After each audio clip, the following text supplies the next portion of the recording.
అదరగొట్టే కారం రంగు రుచి ఆచి కారం పొడి. తెలంగాణలో గ్లోబల్ సమ్మిట్ సినీ ఇండస్ట్రీలో రచ్చ రాజేస్తోందా?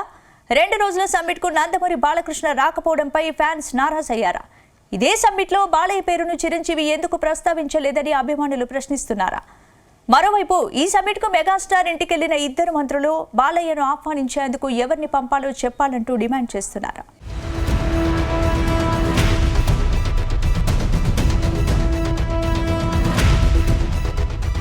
తెలంగాణలో గ్లోబల్ సమ్మిట్ అట్టహాసంగా ముగిసింది.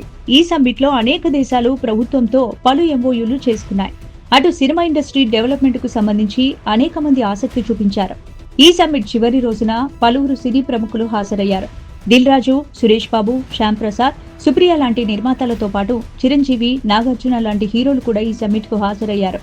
కానీ నందమూరి బాలకృష్ణ మాత్రం ఎక్కడా కనిపించలేదు. దాంతో బాలయ్యను మరోసారి అవమానం జరిగిందని అభిమానులు గగ్గోలు పెడుతున్నారు. అయితే బాలకృష్ణను ఆహ్వానించారా లేదా అనే దానిపై ప్రభుత్వం నుంచి ఎలాంటి స్పష్టత రాలేదు.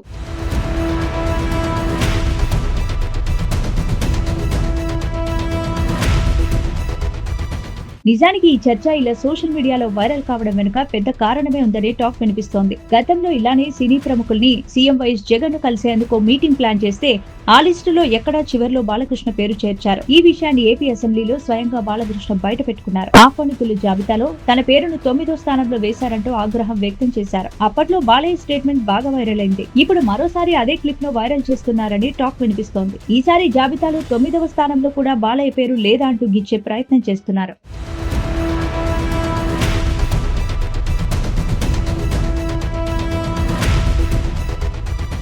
ఇదిలా ఉంటే మెగాస్టార్ చిరంజీవికి అందిన ఆహ్వానంపై తెగ చర్చ జరుగుతోంది. స్వయంగా డిప్యూటీ సీఎం బట్టి విక్రమార్క మరో మంత్రి వెళ్లి అధికారికంగా చిరంజీవిని ఆహ్వానించారు. ఆ టైంలో అన్నపూర్ణ స్టూడియోస్ లో చిరంజీవి షూటింగ్ లో ఉన్నారు.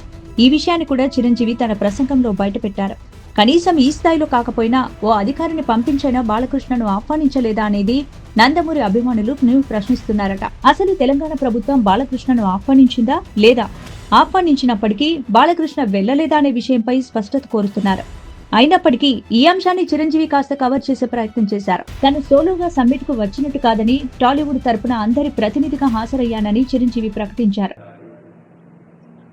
నా మీద ఎంతో గౌరవంతో ఒక సోదరుడుగా మన ముఖ్యమంత్రి గారు చిరంజీవి రావాలి అని నిన్న మన బట్టి విక్రమార్క గారిని, అలాగే IT and industrial minister Sridhar గారిని నా దగ్గరికి పంపించారు.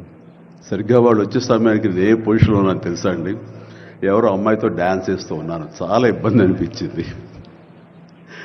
అన్నపూర్ణ స్టూడియోలో. సో ఆ సమయంలో వాళ్ళిద్దరు కూర్చోబెట్టి షూటింగ్ ఆపేయంట్రా అని చెప్పి వారి ఇచ్చిన తర్వాత అంత ఆప్యాయంగా నన్ను ఆహ్వానిస్తుంటే, ఇంత గొప్ప సభకి, ఇలాంటి ఒక గొప్ప గ్లోబల్ సమ్మిట్కి, తెలంగాణ రైజింగ్ అంటూ ఒక గొప్ప ఇనిషియేషన్కి 2047 ఇది ఎట్లా ఉండాలి అనే ఆ ఊహ తన బ్రెయిన్ చైల్డ్ అయినటువంటి మన ముఖ్యమంత్రి గారు ఆహ్వానిస్తే అది చాలా ప్రివిలేజ్డ్గా ఫీల్ అయ్యాను, ఎంతో గౌరవంగా ఫీల్ అయ్యాను, ఎంతో ఆనందంగా ఉన్నాను. మీ అందరితో పాటు ఈ రోజున ఇక్కడ నేను పార్టిసిపేట్ చేయడం అనేది నాకు దక్కిన గొప్ప అవకాశం, గొప్ప అదృష్టంగా నేను భావిస్తున్నాను.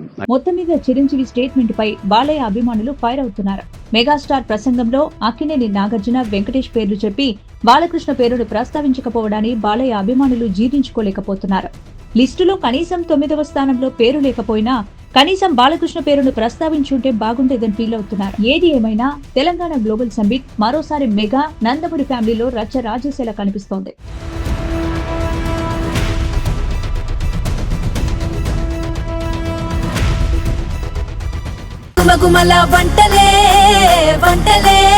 అదరగొట్టే కారం రంగు రుచి ఆచి కారం పొడి.